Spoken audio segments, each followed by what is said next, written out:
Hi, everyone. I'm Josh Jones. Thank you for tuning in to today's webinar, Regain Control of Your Talent Relationships, Best Practices in CRM Management. Today's content is brought to you by Jim, and we are joined by Zoe Wren, representing Jim. Zoe, how are you doing today? Good. I want to give you a quick opportunity to just do an introduction, and I know you've brought a video that kind of showcases some of the work that Jim is doing. So I just want to hand you the spotlight for a second. Thank you, Josh. Hi, everyone. I'm Zoe. I'm so excited to be here today and to hear our great panelists, Kevin, Joel, Carrie, and Gary, share how they think about centralizing talent relationship data in a CRM and to build a singular source of truth that helps their teams operate more efficiently and prepare for the future hiring surges. GEM is proud to be sponsoring this webinar as our platform unifies data across recruiting systems so talent teams can juggle fewer tools, strategically maintain talent pools, and build authentic relationships with passive and active talent. I have a quick video of Gusto's VP of Talent explaining how Gusto's recruiting team uses GEM as their source of truth of all talent relationships. And then we can dive into the discussion. If you have any questions or would like to learn more about GEM, please feel free to request a demo or contact us at sales@gem.com. Thank you. Josh, feel free to take it away. When we found GEM, we were looking to solve a couple of things. I think the first of which is sourcing and having a CRM for sourcing, a place that we could effectively manage all of our prospective candidates, and one to do it in a way that was deeply organized, that was deeply transparent, and gave us analytic capabilities that would allow us to understand how our reach outs were doing.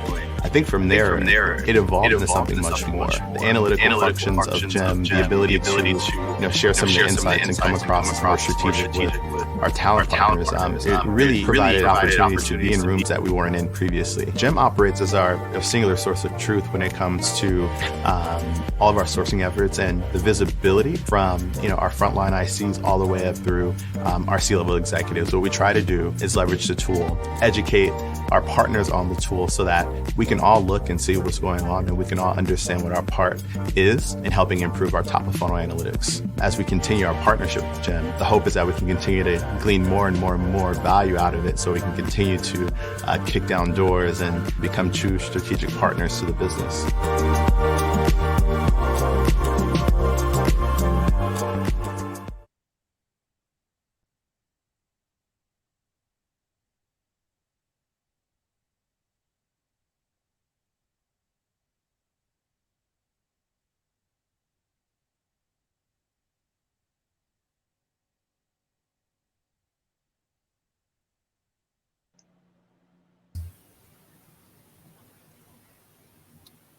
Hey, Josh, I think you might be on mute. Yeah.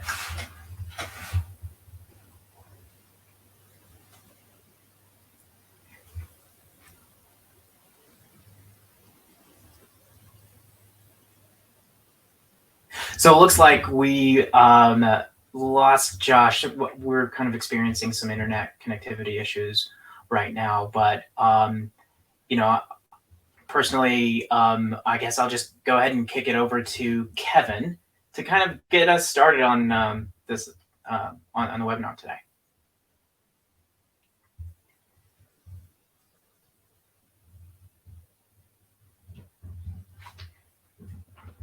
Oh, Kevin, I think you're on mute here.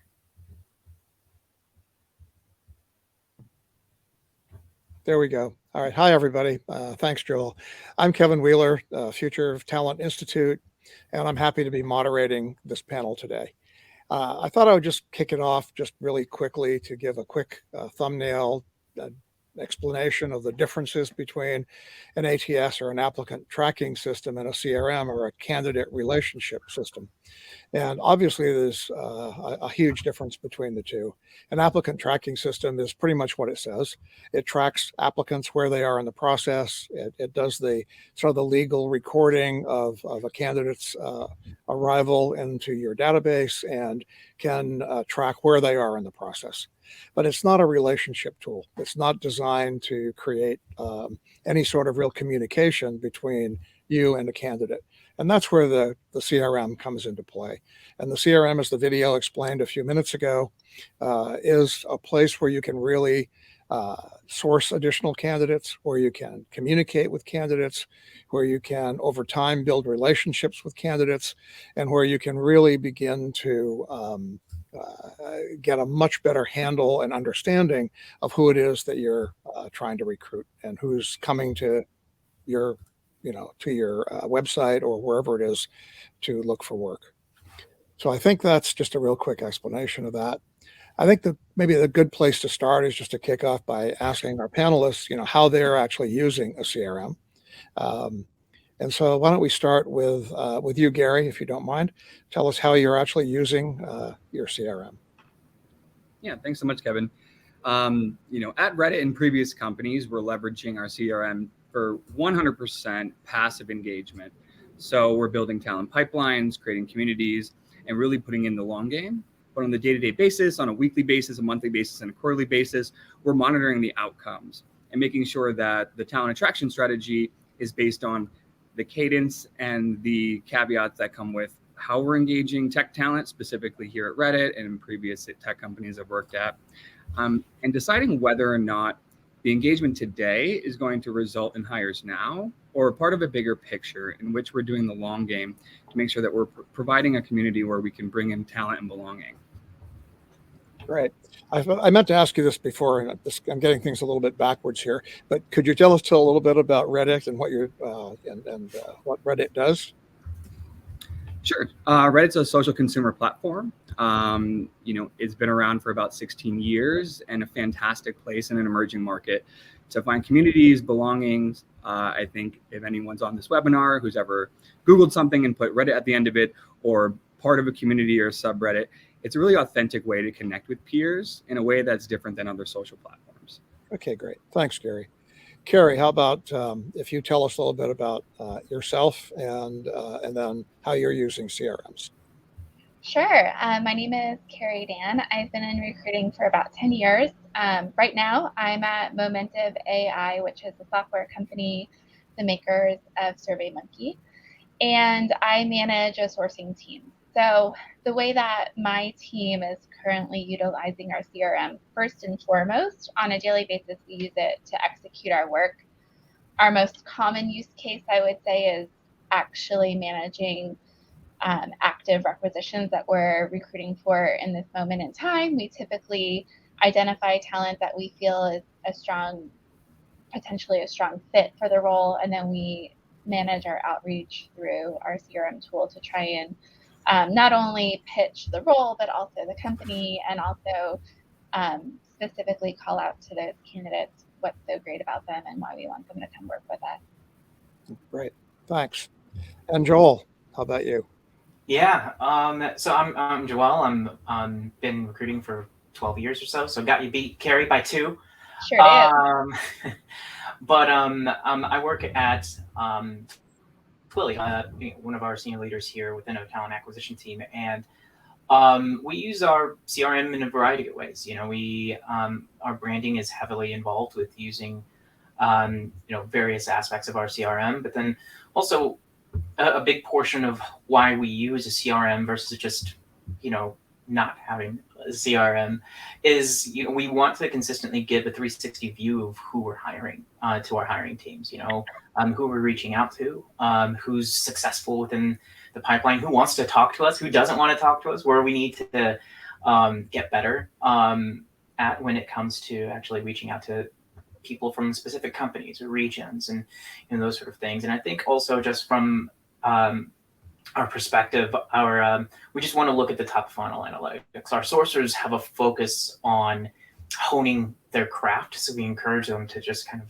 dive into their own data to really tweak their messaging, make sure they're getting as high of a response rate, positive response rate as possible. And because of that, we kind of encourage them just to kind of get. I've seen as high as maybe even 60% responses just to make sure that we're reaching out to right talent and, those sort of things. So another aspect of it is, when we go to recruiting events, we want to make sure that we are getting as high of an ROI as possible, because most companies are spending tons of money to buy a resume book, or go to Grace Hopper, or Blackest Tech, and we want to make sure that we're actually driving those people into our pipeline if they're relevant skill set, those sort of things. So wide range of things, from candidate pools, reach outs, analytics. Mm-hmm. Great. The question I always have is, how does this differ from just reaching out by email or some other way to candidates? How does a CRM really differentiate from that? Anybody, just go, whoever wants to answer it, take that one. Well, I don't know about you all, but I woke up today and went through my personal email first thing this morning, and I think I probably ignored 99% of all outreaches, wondering when I'll find the time to unsubscribe to a lot of those emails. But I think what a CRM allows is that we're not just sending a blanketed email, we're not just going out for one touch point or a LinkedIn message, but it allows us to say, hey, let's establish this relationship, right? And I think that through a CRM, we're able to track that. Both internally to say, hey, how many touch points does it take in a drip campaign for someone to say, okay, fine, let's talk, right? Or just establishing a longer plan, like introducing your brand, opportunities, or asking for subject matter expertise and advice that creates the longer term play of communities and really organically kind of brings the gravity to talent communities overall. Okay, great. Anybody want to add to that, or anything else you want to say? Well, I think in general, sorry, Kevin. I was just going to say, I think really what it does is it also allows us to kind of set benchmarks for anyone kind of, joining our team, right? I think having that historical data within our CRM allows us to really quickly ramp up anyone who's jumping on a new role, a new department, a new region, or even someone that's just joining our company. It allows them to kind of quickly start developing pipeline if they understand what's historically happened within those teams and those sort of things, and also understand who's also been reached out to in the past, and for what reason. I think it's important for me specifically that our CRM has multiple integrations, not just with our ATS, but also with LinkedIn, with Indeed, with other aspects of messaging people, texting people for some reason. And so I think that's the main differentiator there. Also, I'll leave it up to anyone else to talk. I don't want to take over the whole thing. I do agree. A lot of what we're talking about right now, it all comes back to the data that we're able to pull insights from out of our CRM. What Gary was saying about building those long-term meaningful relationships, what Joel was saying about setting benchmarks for our internal teams. The CRM is beyond an email because it enables TA leaders and individual contributors to understand the work that they're doing, to set best practices, to manage performance, to tell a story, whatever story it is that the TA organization is trying to tell. It gives us insights, and it gives us information that we wouldn't otherwise have. It just seems like, from everything you've all said, it seems like, wow, this is a lot of work. How did you get started with CRM, and what do you do? I mean, so you buy a CRM, what happens? Is it just magic? I think it's a lot of ideation and a lot of A/B testing or CD testing and EF testing. Going back to thinking about that, one message connect, right? I think back in my career, managing teams of sources and recruiters, we used to index on LinkedIn response rates, right? And put KPIs and goals around outreach and what that response rate would look like.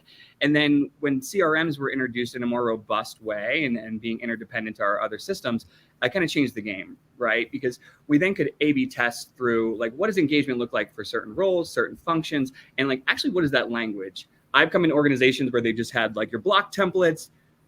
They weren't fantastic, right? And I think that as we've evolved into 2022 and beyond, that we've learned like natural language and really kind of coming to a human element of communication has really changed from kind of the old school way of like that one email or that one LinkedIn response rate, and then being able to index better on like, well, what's resonating, and then iterating on that constantly so that we're feeling authentic in our engagement, but we're actually getting the right talent involved because we're resonating on each of the benchmarks around what we're looking for today, tomorrow, and in the future, but also bringing to the table a little bit more color, I guess, around the what and the how, not just a job description, which I think historically is done in that like one shot call it email campaign. Yeah. Anything to add, Carrie? Sure. So I actually have personal experience of being on the pilot team for when we implemented our CRM here at Momentive. And that was a few years ago. And it was actually Jim, who is our sponsor. But the way that we did it, I mean, I would always advise get your ops team involved. If you do have an ops team, they're going to help with everything from integrations to establishing best practices from the start. Make sure all those integrations that we've talked about, how important it is that one platform is talking to the other, not just your ATS, but whatever scheduling tool that you have. And then I would say it's really best practice that a small group would run the pilot. And like Gary said, you're going to realize where there's snags. You're going to realize where you're lacking capability. You're going to realize what is the most efficient way to do it. And then the way that we did it and the way that we saw success was then establishing a standardized workflow, or at least some sort of framework or guidance that people can work within so that we can then roll it out to the broader team in a unified way. And then, of course, like as you continue to build and grow a team, as people are onboarded, they're just taught how to do it from the start. Joel? I +1 to what both of them said. I think they pretty much covered, all of that for sure. That's a good question that came in now, and I think it was really goes appropriate right here. What are some of the standard features or functions that you would expect to see in a CRM? That's a good question. I think some of the standard, for one, just being able to make projects within the CRM, to be able to kind of properly tag like, what those, what's in those projects, and be able to kind of filter for the future, right? If for some reason we're needing to dig back into our old projects to find relevant candidates for, a role that we already filled, kind of thing. And so I think some of those simple things, I think for me personally, I think the analytics behind our messaging is incredibly important to me. And then also, of course, the connection to, or the integrations between our ATS and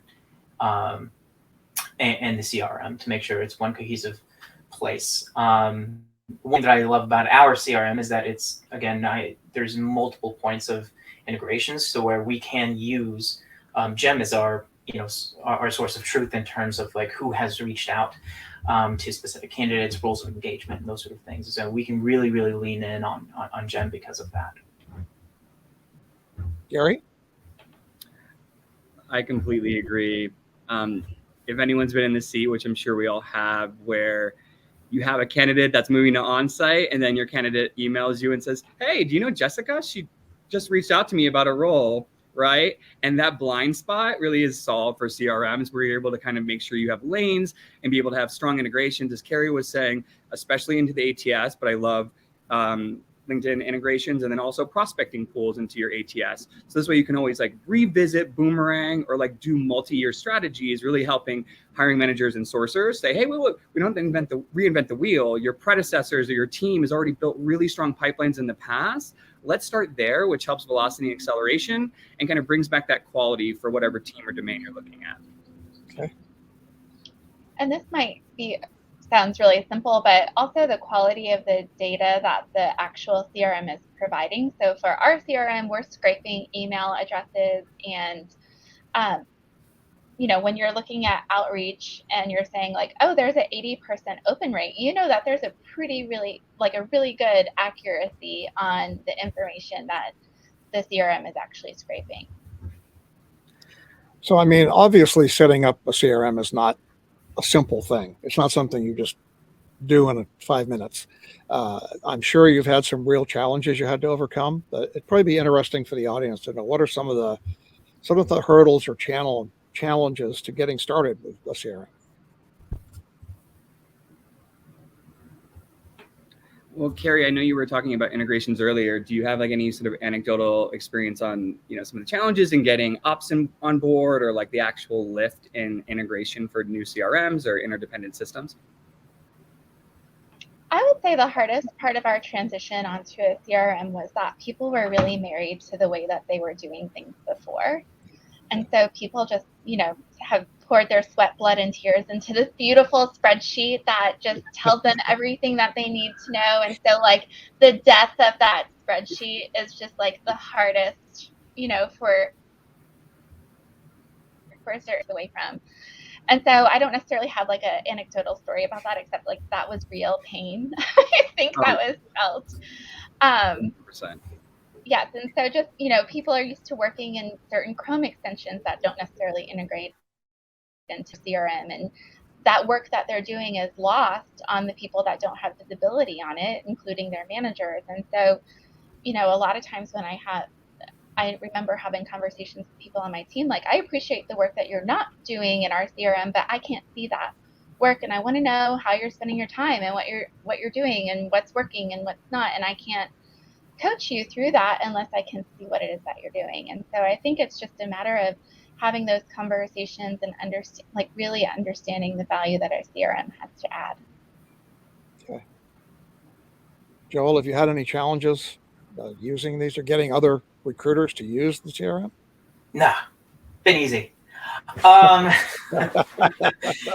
No, I think, just kind of plus one to what Carrie was kind of mentioning. We were fortunate to kind of, once we onboard, and we essentially set up a precedence of like why we are getting the CRM, why this was needed, and we understood exactly what kind of information we were wanting to get out of it. And so the adoption from our specific team was relatively quick, because they also understood, like, this is how I can connect you. This is how I can tell your story, right? Like, I know you're doing great work, but this is how we write it down. In math class, I used to get like 80s all the time or 90s all the time because I didn't show my work. I just instantly knew that 2 + 2 = 4, but I didn't show how I got to 4, kind of a thing, right? And this is one of those things that everyone just understood from the beginning.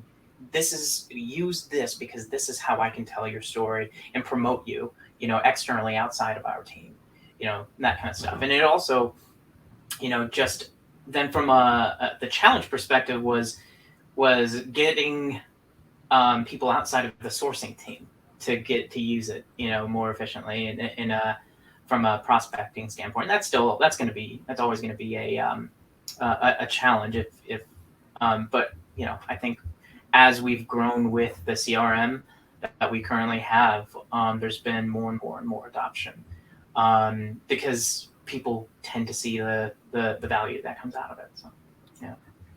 And I'll also add, like, if you're thinking about if you don't have a CRM today and you're like, hey, why would CRM be valuable? And what's the ROI? And what does that look like from the ground floor?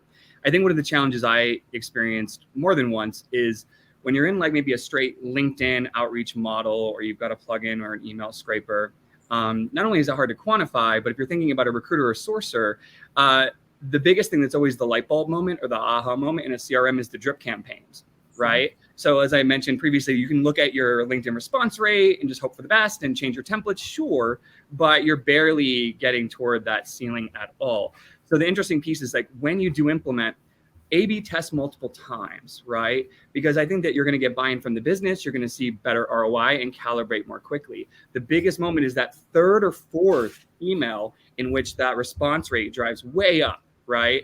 And then you can adopt that. But I think people are finally thinking, wait a minute, like this is the person I already did like 7 outreaches for over the last 2 years on LinkedIn, but how is it that this email campaign just has this spike, right? And so you're kind of delivering this value in a way that's like introduction, maybe brand awareness, and really bringing a candidate to say, listen, we're interested in you. Like, this is not just, I need you to fill my role. And like, we were open to this conversation, whether it's organic or specific to an opening today. And I think that's where the like switch flips for both the business and also sourcing strategy and proactive recruiting and building these pipelines really starts to begin, because it's not an immediate return on investment in the way that you're thinking about how drip campaigns should work. And then you can go into talent pools and building communities, bigger picture. And there's just so many more applications when you're thinking about this as not an email outreach tool, right? So it's multifaceted in a lot of ways. Yeah, so I think you've touched on this before, but it's just kind of interesting is, primarily CRM is usually thought of as kind of a sourcing tool or a tool to find and get candidates. How does a recruiter actually tap into the CRM or use it? If I'm not a sourcer, how do I get value out of the CRM? Well, I think from our perspective, in certain situations, the recruiter is working in partnership with our sourcers, right? And so if they're being asked in a meeting, what does our top of funnel look like, or what is it going to take, it's easy for them, specifically with the CRM that we're using, for them to dive in to get a quick snapshot and understanding of like, hey, this is what it's going to take in order for us to actually make hires here. Okay. And that's what the first step that's been the first step for us, is getting talent partners to understand that, hey, look, it's a whole lot easier just to pull up some of the top of funnel data through our CRM than to try to hand crank it within our ATS and trying to marry that with a variety of different things. And so I think that for us has been like the driving force of getting adoption from that side of the house. Yeah, I would think that would be a challenge if a recruiter is used to doing it a certain way. They have their own sources of talent or whatever. What drives them to the CRM? What motivates them to go there? Another thing that we find our stakeholders and hiring managers really appreciate is if we're not coming to a sync with active candidates that are already in pipeline, we can at least still come with context about the work that's going on behind the scenes that they may not have previously had any visibility into. Yeah. We can say, hey, we don't have you interviewing anybody this week, but look, we've reached out to 100 people. We've had, 30 of them reply. We have 3 screens set up for next week. And that kind of just helps them to also keep a pulse on the search and what's going on and appreciate the work that's going on to build that pipeline. Yeah. You said the word pipeline. I think Gary said a couple of times talent community. How do you differentiate between, a talent pipeline, a talent community? Are they the same thing, or is there a difference between those? So anybody want to talk about that? I think beforehand, Carrie had a beautiful example of like how they kind of dealt with, those 3 definitions. Okay, well, I did my homework. It's funny because I'm like hesitating to raise my hand in class because I don't know if they're the right answers. But I'll just tell you how we use it internally. So pipeline is typically how we describe an active rec. So when we're talking about a candidate pipeline, top of funnel, bottom of funnel, kind of the same thing. We use those terms interchangeably. A pool, we would consider passive candidates that have the similar qualifications. So maybe it's a rec, like Joel described earlier, where it's like that role was open, now it's not, but we have this pool of people who have similar qualifications that are just sitting there waiting to be activated for the next time a rec comes online.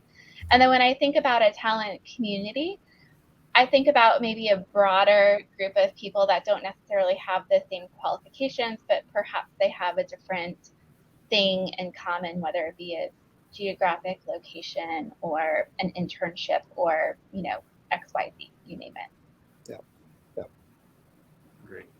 That said, the reason I had that weird introduction, like, I don't know if I have the right answer, is because I don't really think it's right or wrong. I think that's just a matter of the language that everybody's aligned to within your organization, at least. Yeah.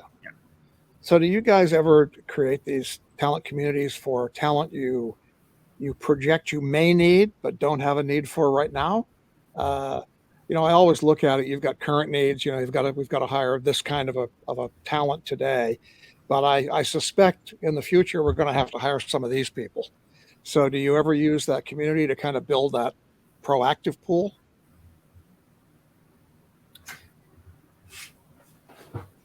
Go ahead, Gary. I would say yes. I think when you're looking at talent communities, right, it's a more broad scope, and I leverage it to a certain extent in employer branding, right? So whether or not they're qualified, they're kind of lurkers, they're around, but they're interested in your team, your product, your company. You just want to continue to create brand awareness because, today's intern could be next year's senior software engineer, right? And so just making sure that we're creating content and leveraging communities in a way to stay top of mind. So when anyone we want to introduce or wants to opt into the community, it's just the right timing and serendipity on like thinking, hey, I'm on the market, or maybe I got reached out to by a recruiter, and why do I always see Reddit in my inbox? I should go look at their job board, right? So it's more of a high touch, or it can be a deeper engagement in which we're subsetting communities like, we're introducing ML or machine learning or inviting to events. So it's much more of an organic awareness for how I like to use it versus like talent pipelines or like pools in which we'll segment for specific roles or long-term engagement for critical or complex hires. Yeah, I mean, that's the example you gave, Kevin, is an example use case that we've used talent communities in the past. We are pretty close with finance, and look, it's September, right? We're getting into October. We're going to get into 2023 planning season and understanding like what's going to come ahead in which reasons. And so we'll essentially be able to create communities and nurture the talent so that when our sourcers, when our recruiters start to dive into that talent, start, pulling from that pool of talent, we'll be able that there's a higher return rate because they're already familiar. Like we don't have our branding, Twilio isn't as familiar as Reddit, right? Or it's not familiar as Google. It's not familiar as, some of the larger organizations. And so when you are up against that type of challenge, familiarity is one of the things that you have to go with. And that's where you can utilize communities. That's where you can utilize pools, and those sort of things. I think our branding team is pretty excellent in being able to kind of nurture that talent before we're even they're heating up the food before we eat on it. So yeah. Okay. Another use case, because I definitely agree with the recruitment, marketing, and the talent brand piece of it, is we stood up at Momentive a diversity sourcing program. And the mandate for our diversity sourcers is start building those relationships now. We want to talk to people that are qualified for roles that are open right now that would add to our representation, or what we project will be open within the next 6 months. And this way, when we have a role that, we add them, those folks that have agreed to speak with us to a talent community. And then the moment we have a role that opens and we know we have already had this conversation with someone that would add to our representation 3 months ago, they have an opportunity to be one of the first people that interview for the role because we can activate that community and convert them into an active pipeline. Right. Well, what if you don't have a CRM and you've listened to this webinar and you decide you want one? What do you need to be thinking about? How do you get ready for this? What advice would you give somebody who's thinking about adopting a CRM? I think the first thing for me, one of the things that motivated us was getting some data to understand what was going on, because in the past, it's very easy to kind of look at the work of a recruiter once a candidate is already active and in the pipeline interviewing for things. But like from a sourcing perspective, it's a lot tougher to kind of manage and really kind of track how well the team is performing. And so for me, it's understanding, one, how the data is populated in the CRM, how it's populated in the ATS, so that when you come across the data, you're able to actually understand where the status of your team and those sort of things. I think really for us, the first thing that we had to do is just architect it in the right way within our ATS to understand, like, hey, this is what we want to see, and this is what we're going to be reporting on. So what do I have to do within our ATS to make sure that the data is clean? And it took a lot of work, a lot of hours. I remember working through the break in between Christmas and New Year's, just really, really defining and really, really shaping with our ops team on what we wanted to see. But what it did is it allowed us to have clean data after the fact, so that we're not spending hours after the fact trying to piece together all the different data points to make sure that we're telling the right story. kind of thing. We have full understanding of how it's feeding into our CRM, our ATS. Everything is integrated so that, again, we have a full 360 view of what is happening within our talent pipeline, the top of funnel. Yeah, and I agree with that as well, Joel. If you didn't have a CRM today, or you're looking to introduce it, I would say obviously do demos for sure. But the thing you've got to think about, especially going into 2023 planning, make that list of the current challenges, whether they're anecdotal or literal within your organization. Right? It's always going to be more candidates faster, right? From a hiring manager, it's going to be about quality or candidates between the interview workflow to offer accepts, and think about what are the challenges and where the business wants you to improve and where a CRM can meet your needs. So this way you're going in looking for that checklist and making comparative notes between what's working and what added value there is. I know Carrie earlier said something about plugins, Chrome plugins. I think that's a non-negotiable. Anything that's going to automate your recruiter or sourcer workflow now and give them time back to dive deeper in the business, focus on candidate quality, or be able to pull information or create pipelines and projects more easily will all solve for more candidates faster. Because with a CRM, more candidates faster is always just going to distill to, are we measuring quality conversions from top of funnel, right? If you have a business that wants more candidates faster, is probably activity based. So make sure that you're also thinking when you're supporting your case or going to justify the spend on a CRM, that this is not a sales funnel either, right? And I know that's a nuanced thing, but obviously in recruiting, it's not. So make sure that your business is not going to also drive you to see ROI between 5,000 candidate outreaches will equal one hire. That's where all of you can come together and iterate and think about what is the most impactful way we can hire for today. But remember, you can do tagging, groupings, diversity. You can always have silver medalists. And anyone who responds there can also be grouped to people who said, hey, maybe not now. Kind of comparing it to how you source in your ATS, right? That brand awareness is already there, but now you can revisit them, or you can still pipeline people who maybe the timing wasn't right, or they were a true silver medalist, and nurture them more long-term. So the benefits there and the ability to measure ROI, analytics, and data, all of those problems can be solved in a CRM, but you need to make sure you're highlighting your top challenges so that you can really articulate what the spend could be and the flexibility and kind of the agility of what a CRM will bring to the table to drive the results for the business. Anything to add, Carrie? I just couldn't agree more. I think the most important part is understanding what problems you're trying to solve for. When you're starting the CRM, just a question that comes to my mind is, do you start your messaging and your focus on the hardest to find candidates? Where do you go with a particular type of candidate that's hard to find that you really need more of and you want to start building relationships? Or is it more of a broad base kind of approach? How would you get started at the front end of that? I would align it to business priorities. I think that having a CRM and utilizing it against a requisition is going to fill that rec faster, regardless of whether it's a high volume role or a niche purple squirrel role. Yeah. And so I think that if you have limited bandwidth as you're implementing a CRM, you need to focus on what is aligned to your business priority. Yeah. Okay.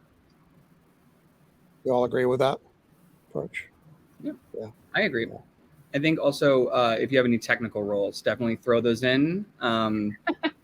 Right? I just feel like the even through GEM, right, that you'll see higher response rates, or attracting talent that you may have, killed through LinkedIn that just didn't have that response. And it's amazing in what the CRM is able to extract in terms of the correct information and getting in front of the people and the way that they receive information.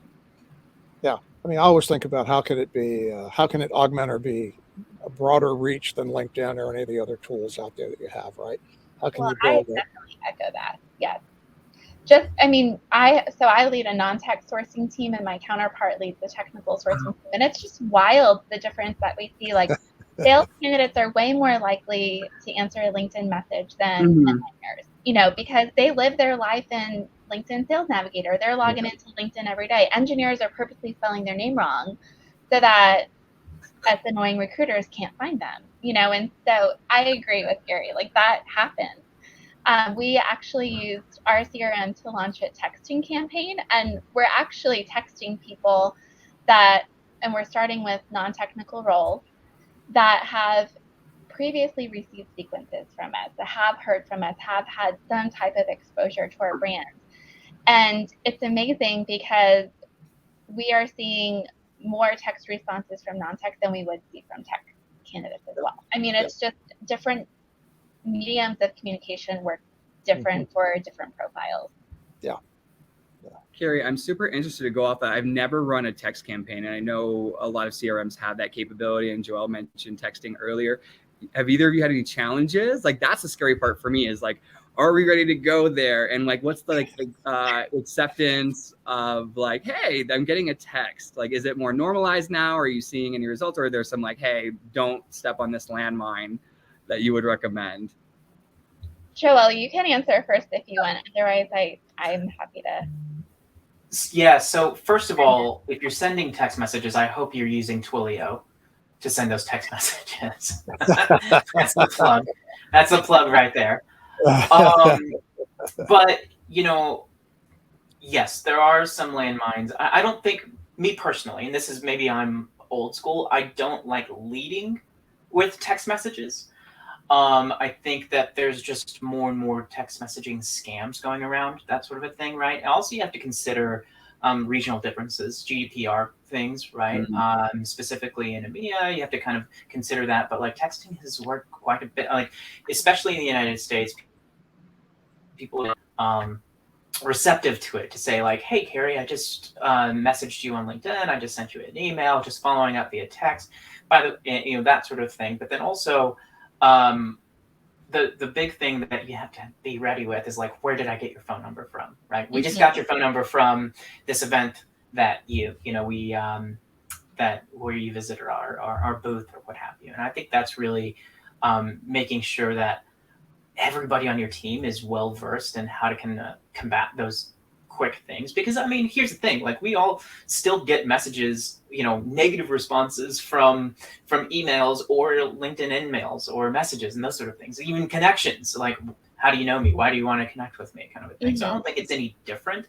It's just a matter of like how you're presenting it too. Like, I'm not going to send a text message this long to someone to say like, hey, please apply to my, role at Reddit. Kind of a thing. It's just short and sweet of just like, when we utilize text messages, it's like, hey, look at that email I sent, or look at that message I sent. It's just a follow-up touch point of getting in contact with them. I would agree that that's likely the best practice, because like I said, we haven't even implemented it. So I don't have an A/B test result for people that were just cold texting for the first time ever. They've at least heard from us before, if not recently, then at least a few months ago. But I will say that we're seeing pretty consistently a 10 to 20% response rate, which is slightly higher than our email outreach. And it's not all like, yes, I'm interested, sign me up, I want to interview tomorrow. But, people are writing back and saying like, well, what's the compensation for the role? Or, they're engaging. And so that's what we want to see. And that's what we're asking for, even if they don't all, convert into active candidates. And then, of course, we're getting like the people that are writing back like, how did you get my number? Or F you, yes. And then we just assume that we scraped the wrong phone number and that a professional would never say that to us. Yeah. I think, Gary, like, honestly, a lot of the success that we've seen specifically from text messaging within our CRM is following up text messaging with people who had interviewed in the past. So like being able to source previous applicants within our CRM, pulling that information up and texting them to say like, hey, Gary, I know you interviewed with us a few months ago. Guess what? We've got a new opening. I think you might be a fit. Do you have a chance to chat? Mm-hmm. And that then really just personal. I love that.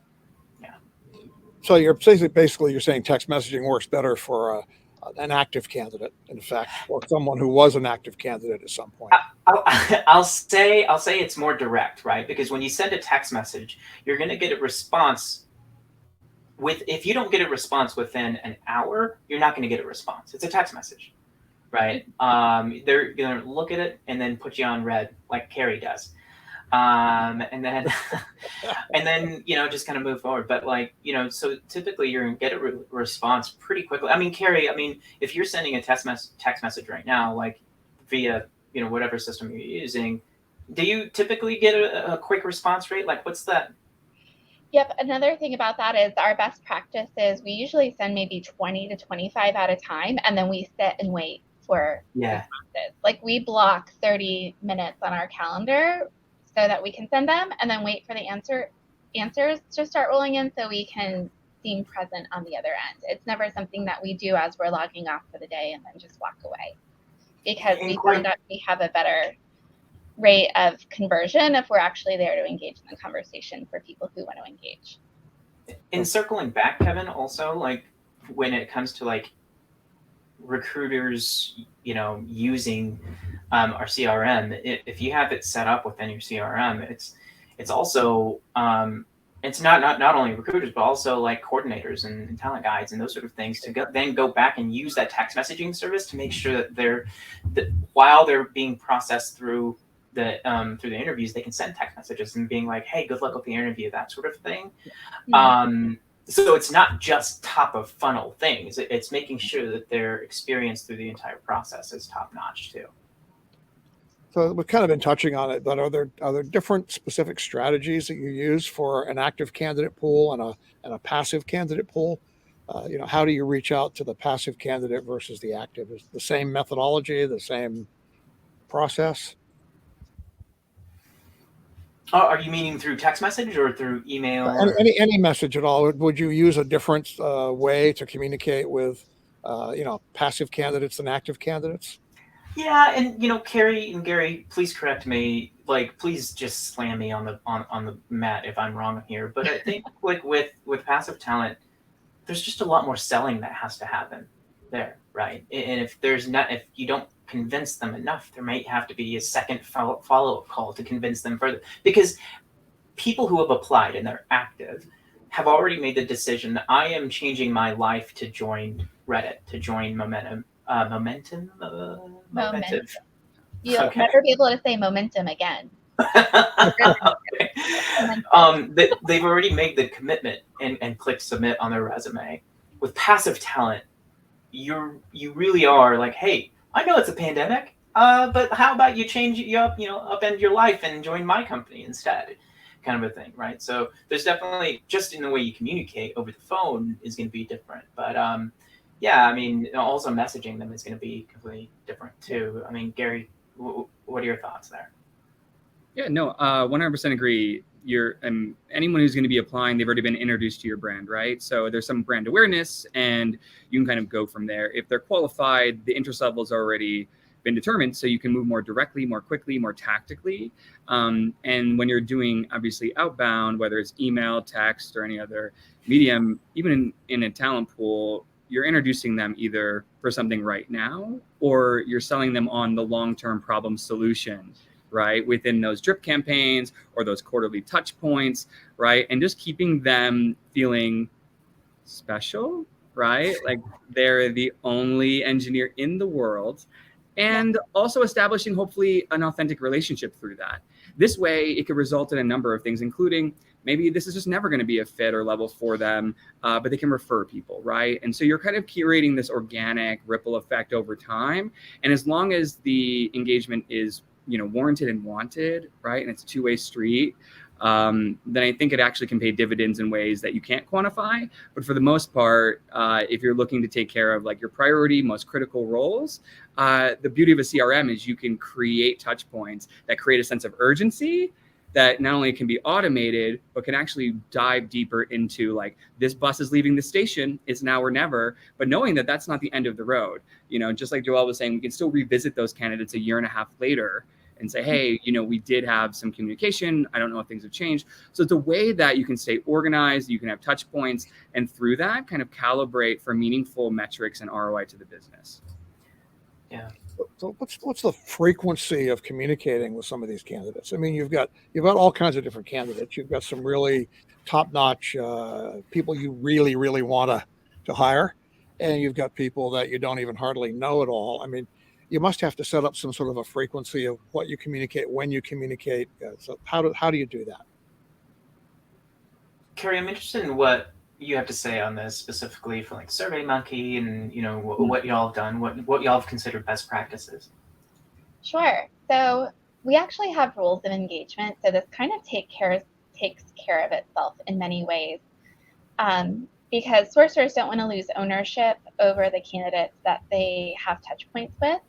So we actually have a 6-month rule, basically like, hey, if somebody has reached out to a candidate in the past 6 months, it's theirs. And so a lot of sourcers are just really mindful of like, hey, I want to make sure that, it also promotes best practice of like that nurture relationship. I want to make sure this candidate has heard from me. I want to make sure that I've stayed in touch with this talent pool because it's really important that I don't lose that ownership. And that's like an internal thing. But externally, I think it provides like a really great candidate experience, to emphasize what Gary said earlier. You want that candidate to feel like they are the only candidate that you see. Like they are the only candidate that can be the best one for that role. And you want to make them feel really special. And so I think that having that cadence is really important. Joel, what do you think about that? No, I think that's good. I mean, yes, rules of engagement are incredibly important. I mean, for one, Gary, you don't want 3 different recruiters reaching out to the same candidate on the same day, or unless it's a specific tactic. I remember a tactic we used was like we had 3 people reach out to the same person within like 5 minutes of each other, and the reason behind it was like, hey, like all of us jumped on, you were the person we wanted to respond. We got actually 100% response rate every single time we did that. No, that's cool. Yeah, but it was a very like it was I don't recommend it. Well, I'll definitely say on top of that too, in terms of like how you can leverage a CRM and empower sourcers to be more subject matter experts and talent advisors.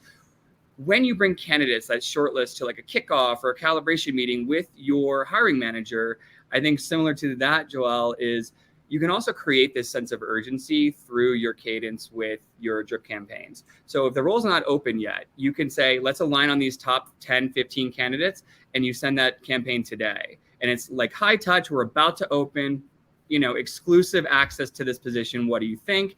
And then over the next 2 to 4 weeks, it just becomes intense, but more actionable. So you're saying to a candidate, hey, listen, we just posted that role I told you about. No response. Hey, listen, we're like moving to onsite, and that hiring manager that I mentioned was interested in your profile 3 weeks ago. They really want to include you up to like, hey, we're in final stages. And if there's an engagement there, even though it might not be the reality of, filling complex recs in 4 weeks, it does kind of frame things to enable how fast or slow you can nurture a pipeline based on the business need or criticality, or just the introduction to talent we might need in 2 or 3 quarters from now. I love that, Gary. And those are actually like sales 101 tactics. Oh, yeah.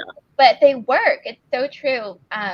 Just to kind of like give handles to some of the things that you said, like if we do reach out to candidates before a role is externally posted, we'll put in the subject line confidential, and then they'll go and they'll look and it's not posted, and they're like, man, this is really like I'm special, like this is a super secret that they let me in on because I have the qualifications. And then we do in our once it is posted, and to create that sense of urgency, we'll put like actively interviewing now, like following up on this opportunity, get in here while you can. Otherwise, we're going to move forward without you. And like you said, close the door, train left the station. So you can do that very simply just in how you're word crafting your outreach. And then also they miss it. Go ahead. Go ahead. Go ahead. Oh, no, it's all good. I was just going to say, do you need a dedicated content creator to really get a CRM to be really effective? I mean, who creates the content? Who creates the messaging?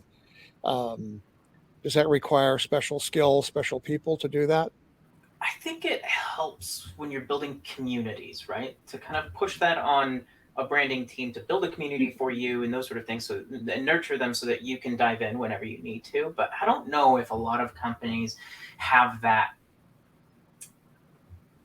luxury. right? I think especially now, or more teams are moving towards being more lean and doing more with less, kind of a thing. So I think just as a rule of thumb, also that's kind of the fun part of talent acquisition, using your creativity and those sort of things. Because if you lose that creativity, then it can just be a bot that's just sending the same template over and over and over and over and over and over again. I don't know. Maybe I'm a sourcing purist, though. Who knows? We Do you do have have anybody? established best practices for outreach. Like, we don't want people to sound like robots, so we do tell our sourcers and recruiters, like, hey, kick off your outreach by calling out what's so great about the candidate, not saying like, hi, I'm a recruiter from Momentive and I noticed your profile. Like, duh, of course you did. That's why you're sending the outreach. You don't need to start with that. Okay. How do you determine if the communication is effective or not? Do you have some sort of metrics or measures that you use, or how do you do that?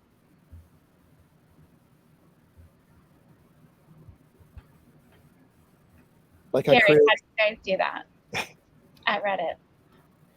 I mean, at Reddit or generally, I think if I'm going to be a metrics purist, it's always making sure that we're not being pushed to being activity based, right? And so going back to what I said earlier, especially with the CRM, and you open that to hiring leaders or the company, they get super excited. And while there's elements of sales attraction through this funnel, always kind of making sure people are protecting themselves and their teams to say, this is not a sales funnel. And so I always want to measure conversions as the top measure of quality.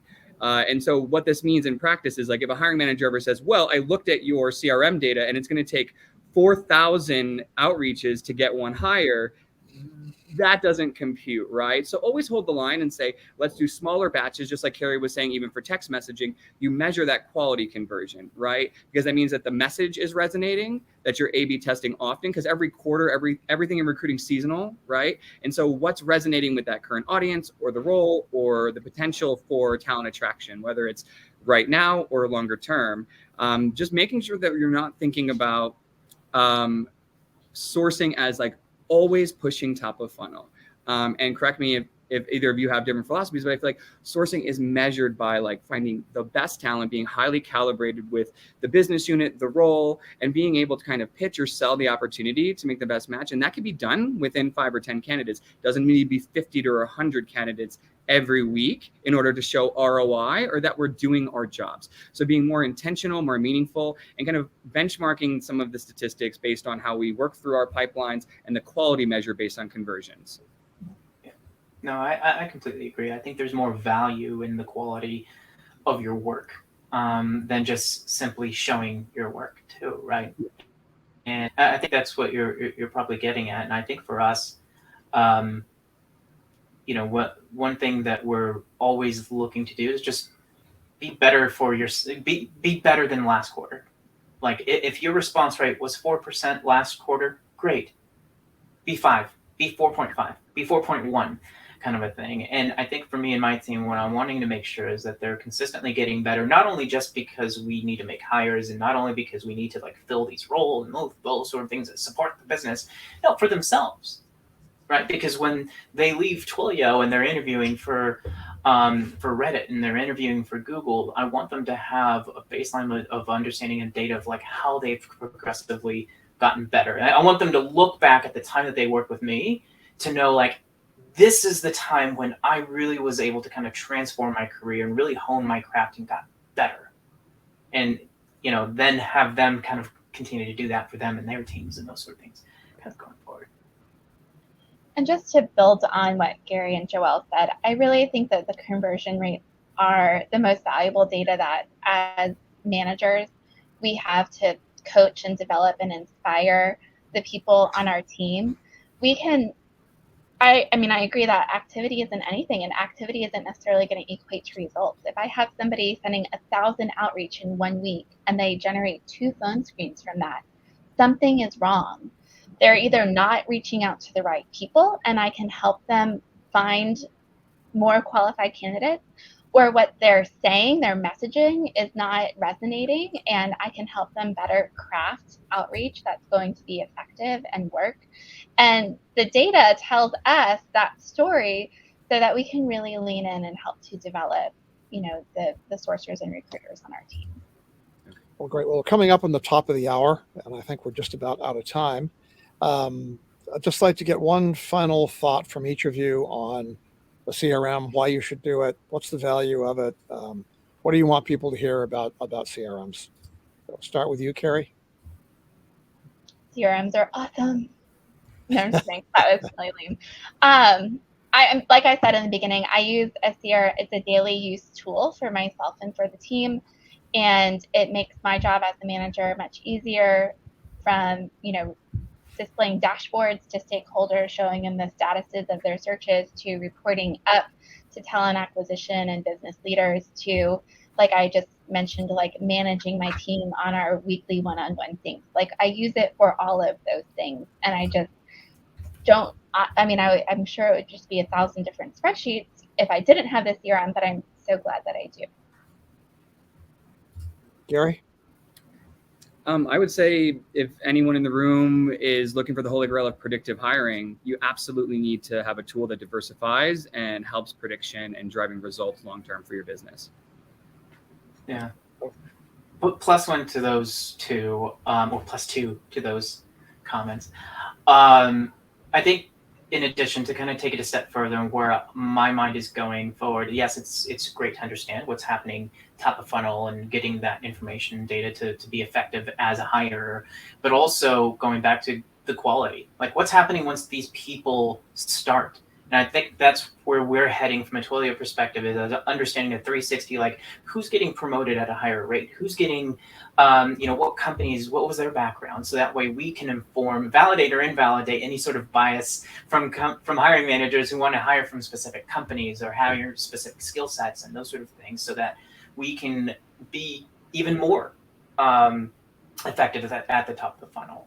And also, it'd be a nice story to kind of tell any sort of candidate, to say, hey, look, when we've looked at our data, people from your company in your position at your level tend to get promoted at a higher rate. Not promising that, but they tend to have a lot of success. So there's something important and there's something valuable that you bring, and that's why we want you here. I have one more thought to add too. If I was ever recruiting for like a sourcer or a recruiter role, and I asked the company's hiring manager, do y'all have a CRM? And they said no. I would probably say like hard pass. I'd much rather work for a company that has this technology, because I know it builds efficiencies into my job, into my day-to-day, that eliminates a lot of frustration. So from a talent attraction standpoint, even within just the TA org that you're managing, I think it's really important for you to have the tools, resources, and technologies that your team wants to utilize. Well, thank you all. Been a great conversation, and really appreciate your inputs. Back to you, Josh. I think you're muted, Josh. I did it again. Gary, Joel, thank you so much for taking time out of your busy schedules to be a part of this panel. It was a great session. Kevin, thank you so much for moderating this discussion. It's always a pleasure to have you involved with our content. So thank you so much for doing this.